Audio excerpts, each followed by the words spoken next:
Bonjour à vous tous, toute l'équipe de Mercialis, Stéphane, Gérard, je te laisserai peut-être présenter tout le monde et un peu le groupe Mercialis. Vous êtes présents dans beaucoup de cœurs de ville, voilà, vous avez des galeries marchandes qui sont bien souvent conjointes au cœur de ville. Et pour nous, il était important d'avoir un peu votre regard, votre vision par rapport au numérique. Alors le numérique, on en a beaucoup parlé ces dernières années avec cette crise sanitaire que nous vivons tous et qui est encore pour vous encore plus dure ces temps-ci avec la fermeture de centres commerciaux complets. Euh, je voulais avoir un peu votre avis par rapport à tout ça, de comment ça s'organise. Vous qui êtes vraiment présent sur le terrain, qui agissez tous les jours, comment vous voyez les choses et comment, alors on a eu Vincent Rava qui était votre directeur au lancement de ce printemps du numérique avec et la ministre Jacqueline Gourault et Alain Griset, le ministre Alain Griset. Voilà, je voulais avoir un peu votre regard. Et puis d'abord, Stéphane, Gérard, est-ce que vous pouvez nous présenter un peu toute l'équipe? Merci Pierre, bonjour à toute l'équipe de Centre-Ville en Mouvement et à toutes et tous. Alors je vais présenter mes deux collègues qui vont se partager cette petite séquence avec moi. Julie Récard qui est la directrice de l'innovation chez Mercialis, et Tess qui est elle une de ses collaboratrices et qui sont toutes deux chargées de mettre au point tous nos outils pour mieux servir nos locataires enseignes et au final nos clients, et notamment avec un vrai sujet sur le numérique dont on parlera tout à l'heure. Mercialis, comme tu l'as déjà introduit, c'est une foncière de centres commerciaux qui en possède une cinquantaine exclusivement en France. C'est une foncière française qui est cotée à Paris. Son portefeuille est valorisé aux alentours de 3,5 milliards. Ces 50 sites sont donc des centres commerciaux, toutes adossés à un hypermarché. Ces centres commerciaux sont situés de ce qu'on appelle les territoires, en fait, en province, très très peu présents à Paris et région parisienne. En province, les villes moyennes. On est également présent dans les dom-toms, sur l'île de la Réunion. On a 4 sites. Et donc on cultive la proximité. C'est un terme à la mode, mais en l'occurrence, ça fait partie de notre historique. Ça a été un parti pris de ceux qui ont conçu Mercialis et qui ont créé ces sites, d'être dans des territoires en devenir. Et finalement, je pense que ça va être aussi une des questions qu'on va aborder ici. Est-ce que les territoires ont encore un devenir, et notamment d'un point de vue commercial, et si oui, lequel? Merci, merci. Alors, moi, ce qui m'intéresse, c'est un peu tout ce que vous mettez en place pour aider le commerce, d'abord sur cette période de crise, mais en règle générale, pour que vos centres commerciaux, que les commerçants puissent petit à petit vivre le numérique qui doit être complémentaire de la vente physique. Alors, on va essayer d'aborder le sujet, pas sous le prisme de la crise du Covid, parce qu'évidemment ça brouille les cartes, même si on l'a vu, ça a aussi déclenché pas mal de choses. Pour nous, le numérique, c'est une réflexion qui date d'il y a quelques années, qui a abouti à la mise en place d'un outil conçu, piloté, géré en interne. Mes collègues Julie et Tess en parleront tout à l'heure mieux que moi. Ça a été l'aboutissement donc d'une vision, d'une réflexion qui considère que là où il y a 30 ans on disait no parking, no business, aujourd'hui c'est no digital, no business, quoi.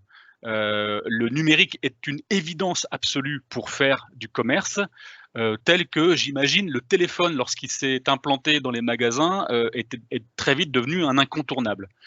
Et donc ce qui est valable pour nous dans notre réflexion est valable pour tous les commerces.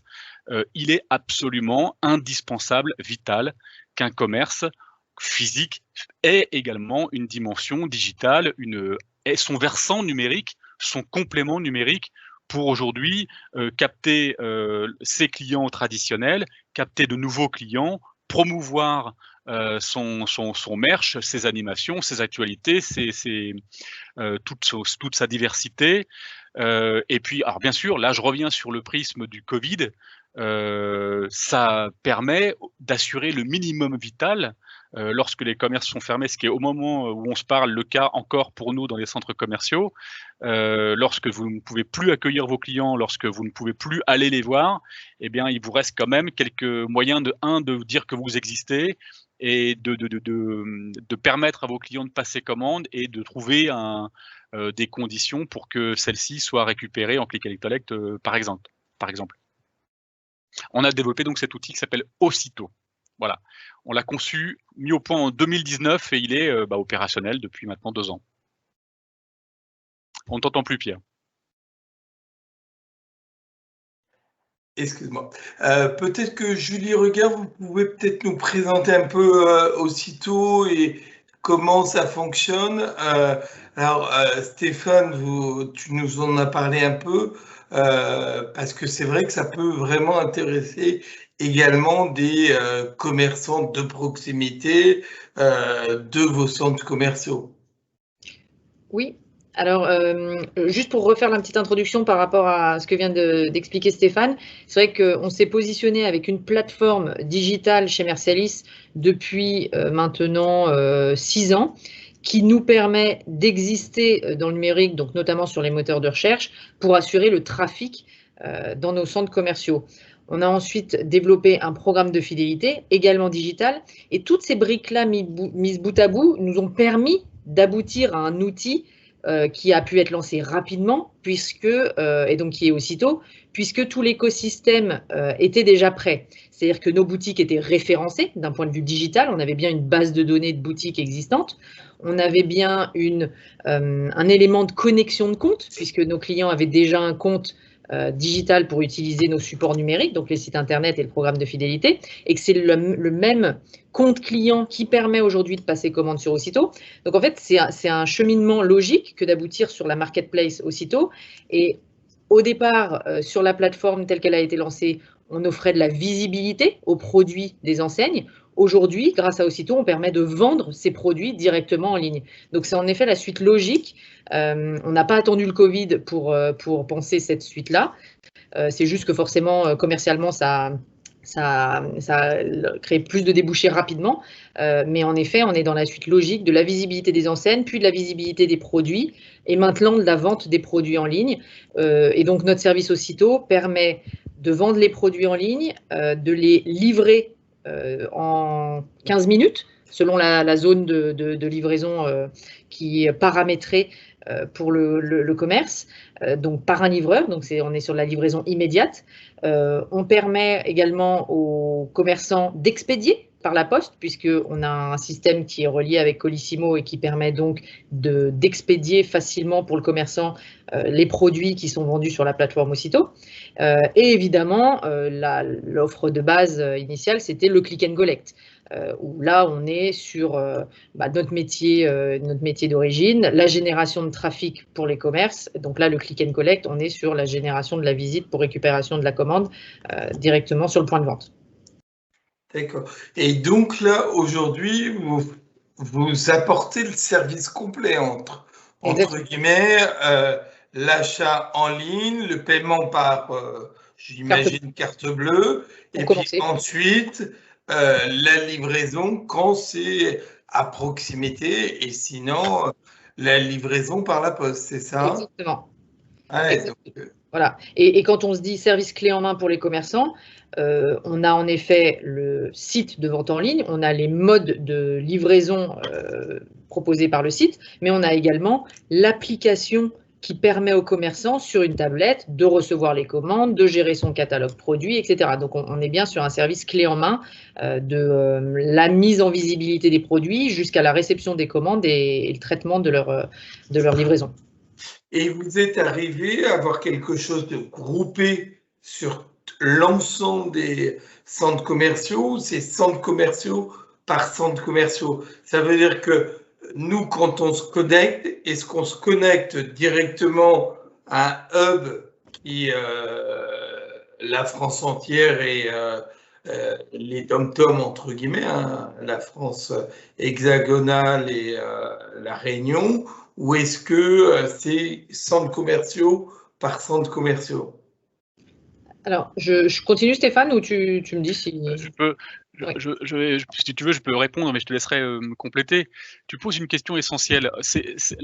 Et j'y réponds. Hein, c'est centre commercial par centre commercial. Parce que aussitôt a été conçu en respectant plusieurs règles qui nous semblent absolument fondamentales. Et d'ailleurs, c'est celles aussi qu'on explique lorsqu'on nous interroge pour savoir comment ça pourrait marcher à l'extérieur, dans les centres-villes notamment. Pour citer quelques-unes de ces règles, il faut faire rimer digital avec local. Si l'offre n'est pas locale, en tout cas dans notre concept à nous, hein, d'autres font autre chose, si l'offre n'est pas locale, elle ne sert pas véritablement la cause des magasins pour laquelle on a conçu cette offre. Et donc, le Aussitôt de Marseille, la Valentine, va mettre en évidence et donner accès à ce que les commerçants de ce centre commercial, la Valentine, ont à vendre. Ça, c'est la première notion avec laquelle le digital doit rimer. Une deuxième, ça doit rimer également avec territorial. Il faut que l'échelle à laquelle le dispositif s'adresse soit à taille humaine, ne serait-ce que pour des questions de visibilité des enseignes qui vont y avoir accès. Parce que c'est sûr, on peut toujours être content, et j'entends des tas de commerçants de centre-ville qui disent bah, c'est génial, maintenant on est sur Amazon. Mais est-ce que ça a vraiment du sens d'être absolument invisible sur une plateforme mondiale? Est-ce que c'est pas plus pertinent d'être très visible sur une plateforme territoriale? Chacun son point de vue, nous on a le nôtre, et on défend vraiment l'échelle territoriale. Il vaut mieux être très visible chez soi qu'absolument inconnu chez les autres, et chez les autres, en l'occurrence, c'est la terre entière. Et puis enfin, je prolonge un petit peu la réponse, hein, pardon, mais tout ça est quand même totalement lié, ça doit rimer avec omnicanal digital. Nous, notre cœur de métier, ce sont des vrais magasins, avec des gens dedans qui viennent y faire leurs courses et des gens dedans qui viennent y travailler. En gros, le commerce physique. L'omnicanal, c'est le fait que le digital prolonge cette dimension physique traditionnelle qui n'a rien de ringard, hein.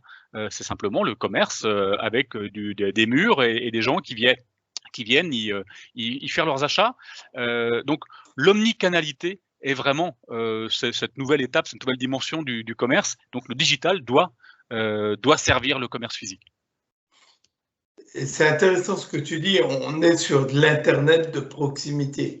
Donc ça veut dire que ce n'est pas l'Internet mondial, bien qu'il y ait des gens qui peuvent commander parce qu'ils ont vu un produit dans un centre commercial en se connectant via la plateforme. Non, je trouve ça très intéressant. Et est-ce que alors l'adaptation aujourd'hui permet peut-être à d'autres commerçants qui sont autour de pouvoir au cas où bénéficier de ces services? Alors oui. Ouais. Oui. Alors j'introduis, et là c'est sûr, je vous laisse tout de suite la parole. Oui, mais là ça a été un parti pris politique hein, de Mercialys, en l'occurrence de son patron Vincent Ravat, notre directeur général, qui a dit écoutez, s'il y a un moment dans notre histoire où on doit être solidaire de manière extrêmement concrète sur ce qu'on sait faire, c'est maintenant, et c'est sur ce sujet. Et en l'occurrence, aussitôt, il a décidé que nous le mettions à disposition des commerçants de centre-ville sur l'ensemble des sites, des villes et des intercommunalités où nous sommes implantés. Et donc, c'est ce que nous avons commencé à présenter à Centre-Ville en Mouvement, à quelques autres associations. Et là, je laisse Julie et Tess nous dire comment ça commence à se mettre en œuvre et comment c'est possible aussi opérationnellement de le mettre en œuvre. Oui, moi je vais laisser Tess, puisque comme juste pour introduire, c'est vrai que le principe d'Aussitôt, même s'il offre une visibilité très locale, on est sur de la synergie de l'équipement technologique.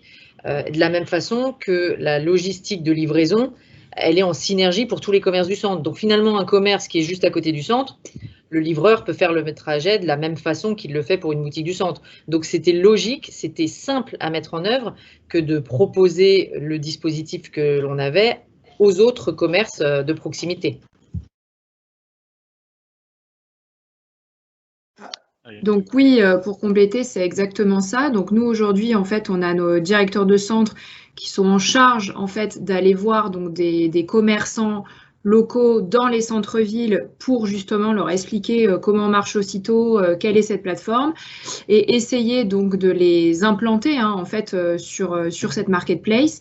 Nous, en termes d'applicatifs, en fait, nous sommes en mesure d'identifier si une boutique est dans le centre commercial ou dans le centre-ville pour pouvoir prévenir ensuite le client s'il doit par exemple en click and collect aller chercher son paquet dans nos centres commerciaux ou dans le centre-ville.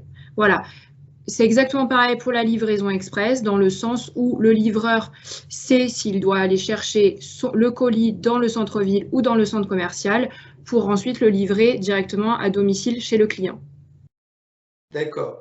Donc nous, aujourd'hui, on peut prévenir des maires qui ont des centres commerciaux de Mercialys sur leur territoire qu'il y a une possibilité, parce que l'acte de livraison, le click and collect et tout, on voit que c'est difficile, du moins sur les auditions qu'on a vues, c'est difficile. Là, aujourd'hui, ils peuvent avoir quand même quelque chose clé en main que vous offrez au moins pour les villes autour de vos centres commerciaux. Ah oui, c'est une solution complètement, enfin clé en main, c'est-à-dire qu'aujourd'hui, que ça soit un commerce de centre-ville ou un commerce de nos centres commerciaux, peut avoir donc son catalogue de produits sur Aussitôt. Le client peut les acheter et se faire payer en ligne et se faire livrer. D'accord. Bon, c'est non seulement clé en main, pardon, et c'est également très flexible. Puisque nous ne sommes pas là pour piquer la vedette aux maires, aux départements, aux régions qui ont mis en place parfois leur propre plateforme ou qui les ont financées et qui mettent en évidence une politique d'intérêt général, et c'est très très bien. Nous, on n'est pas là pour se substituer à ça. On est juste là pour dire on a un outil qui marche, qui a déjà un socle qui est constitué par nos propres commerçants, et il va fonctionner la durée puisque c'est nous qui le finançons. Et peut-être que s'il y a des doutes ou s'il y a des craintes qu'il y ait une dilapidation ou une hémorragie de crédit public sur des dispositifs qui peut-être ne dureront pas longtemps, eh bien si nous on peut être une alternative, voilà, saisissez-la, on vous la met à disposition. Ok, vraiment je trouve ça très clair et très intéressant. Alors moi ce que j'aimerais savoir, comme on est presque à la fin de l'audition, c'est avoir votre avis chez Mercialys, de voir, parce qu'il y a beaucoup de maires qui se posent beaucoup de questions en se disant nous ce qu'on veut c'est un centre-ville vivant, c'est du monde sur les terrasses de café qui viennent dans nos boutiques, voilà, que le centre-ville vive. Aujourd'hui, c'est vrai que ce soit au niveau de l'État, que ce soit au niveau des collectivités, comme tu l'as dit, Stéphane, là, tout le monde met des financements sur la partie de la numérisation. Alors, ça va même plus loin. Il y a les data, il y a les choses comme ça. Vous, comment vous imaginez le centre-ville dans quelques années, dans 8 ans, en 2030 comment l'équilibre va se faire entre le numérique et la partie physique? Alors, moi, je vais te répondre, et avec mes collègues, avec mon expérience. Donc, faut pas y entendre des leçons que je donne. Simplement, ça fait maintenant 20 ans que j'évolue dans le domaine du retail pour différentes foncières et que je côtoie les collectivités depuis beaucoup plus longtemps. Donc, j'ai un certain regard, un certain recul et quelques acuités sur ce qui marche et ce qui ne marche pas. Et d'abord, il faut bien remettre une hiérarchie dans les différents outils nécessaires pour qu'un actif fonctionne, que ce soit un actif centre commercial ou un actif centre-ville. Et les fondamentaux, c'est que ça soit propre, c'est que ça soit sécure, c'est que ça soit éclairé, qu'il y ait des horaires d'ouverture et de fermeture lisibles, pour pas dire communs, voilà, qu'il y ait peut-être des espaces de jeu pour les enfants, qu'il y ait des toilettes publiques pour les visiteurs, qu'il y ait des bancs pour s'asseoir. Voilà. Pardon hein, d'être aussi traditionnaliste, mais ça sert à rien d'aller dépenser des sommes folles et de croire au nirvana avec la numérisation si ces fondamentaux-là ne sont pas assurés. Voilà. C'est étape 1. Et une fois que l'étape 1 est vraiment verrouillée, on peut passer à l'étape 2 et ça vaut le coup après de s'y investir et d'y mettre de l'argent. Ça, c'est un premier point. Donc, j'espère que toutes les mises en œuvre que permettent maintenant Action Cœur de Ville, les dispositifs Petites Villes de demain, etc. N'oublie pas, ne néglige pas ces fondamentaux. Je sais qu'effectivement c'est bien lancé, puisqu'il y a eu tout un tas de rapports qui ont été publiés, le rapport Marcon à l'époque, qui ont vraiment remis au clair ces choses absolument essentielles. Donc si ça est respecté, on peut espérer que l'orientation prise par les centres-villes est la bonne. Deuxième chose, il y a une nécessaire prise en compte des besoins des consommateurs, et ça, que ce soit en centre commercial ou en centre-ville, c'est la même chose. Le temps où on va empiler des enseignes, franchises ou succursales de produits fabriqués tout au bout du monde, je pense, est révolu. En tout cas, son déclin est entamé. Tant pis, tant mieux, chacun a son point de vue, j'ai le mien. Quoi qu'il en soit, il est entamé pour donner place à quelque chose maintenant de structurel, qui est le retour à un besoin d'authenticité, d'intelligence de l'achat, de responsabilisation de l'achat, de vertu de l'achat, et dans cette catégorie très très large, on peut mettre bien sûr les circuits courts, le bio, le vrac, l'achat de produits issus du commerce équitable, la seconde main, les produits recyclés, le do-it-yourself, la réparation, la location, l'inclusion sociale, les cafés joyeux par exemple l'illustrent bien. Voilà, il y a toutes ces catégories de produits, de services qui répondaient à des achats militants ou très catégoriels. J'achète d'occasion parce que j'ai pas le moyen d'acheter autrement. Tout ça est complètement chamboulé en quelques années pour devenir quasiment la norme, et ça devient la norme. Et donc il faut s'y préparer. Et nous y travaillons chez nous, et on n'est pas les seuls, mais je pense que les centres-villes ont une véritable carte à jouer, parce que l'âme, elle est dans les centres-villes. Nous, on essaie de la recréer dans les centres commerciaux. On y arrive plus ou moins bien, mais l'âme, l'histoire, le patrimoine sont dans les centres-villes. Donc c'est là-dessus qu'il faut travailler pour que l'offre corresponde autour. Ça, c'est un deuxième point que je voulais souligner. Bien entendu, la numérisation fait partie du scope. Hein, si tout ce que j'ai dit avant est vrai et qu'on oublie cet élément, finalement, je me renie sur ce que j'avance depuis une demi-heure. Revenir aux fondamentaux et à une forme de tradition et d'authenticité, c'est absolument pas être ringard. Au contraire, c'est savoir ce que la modernité, c'est qu'est-ce qu'elle met en exergue. Elle peut mettre en exergue des choses authentiques, des choses qui ont de la valeur, des choses qui ont de l'ADN, et la numérisation, ça sert à ça. Donc il faut que la numérisation soit bien travaillée. J'ajoute un point sur la numérisation. J'ai dit que je laissais la parole à mes collègues, mais vous voyez que je suis tellement égoïste que ce n'est pas le cas. J'ajoute un point sur la numérisation pour qu'elle soit un succès, et en plus de tout ce qu'on a déjà évoqué tout à l'heure. Il faut qu'elle soit comprise comme un outil et qu'un outil, ce qui suppose qu'il y ait une stratégie. La numérisation sert une stratégie, une approche nouvelle de faire du commerce.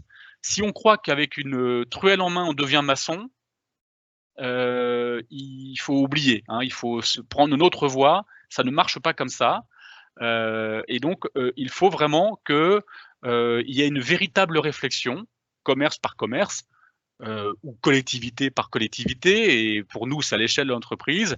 Qu'est-ce qu'on veut faire et en quoi l'outil numérique permet de parvenir à ce qu'on veut faire.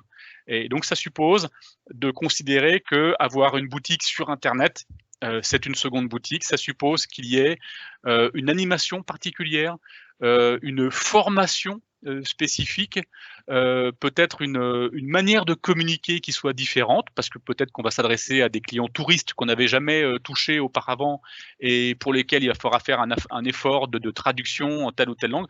Enfin, il y a un ensemble de choses, un écosystème complet à appréhender pour s'assurer que l'outil numérique va vraiment être utile à quelque chose dans la durée. Pardon, je vous laisse poursuivre, Julie et Tess, le centre-ville de demain. Est-ce que j'ai oublié des choses?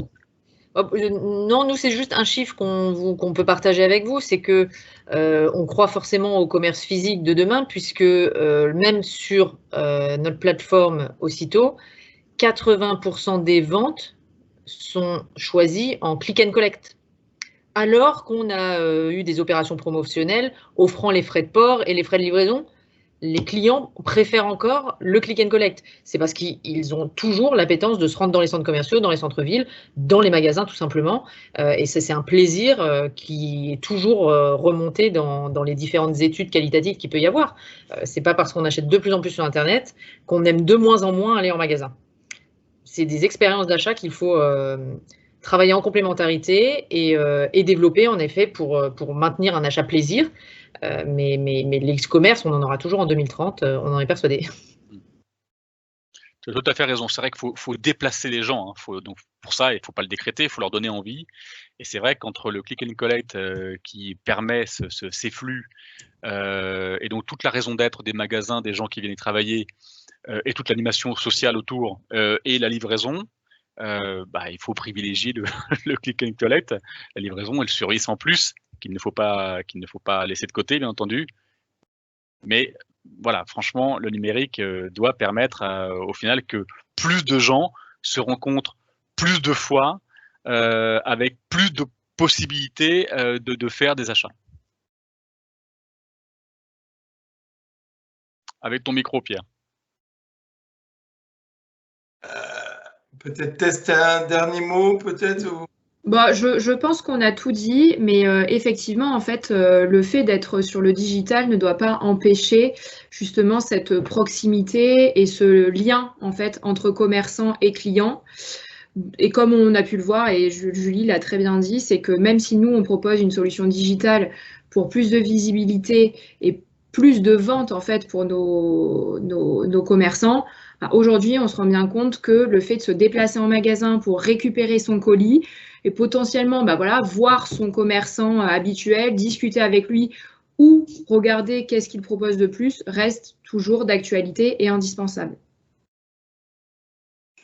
Merci, c'était vraiment passionnant. Moi, je donnerais aussi un chiffre que l'Institut CSA, chaque année, on fait un baromètre des attentes des consommateurs. Cette année, c'était avec le ministère de la Cohésion du Territoire et on voit que 9 Français sur 10 considèrent que de faire leurs courses en centre-ville ou dans des commerces de proximité est un acte citoyen.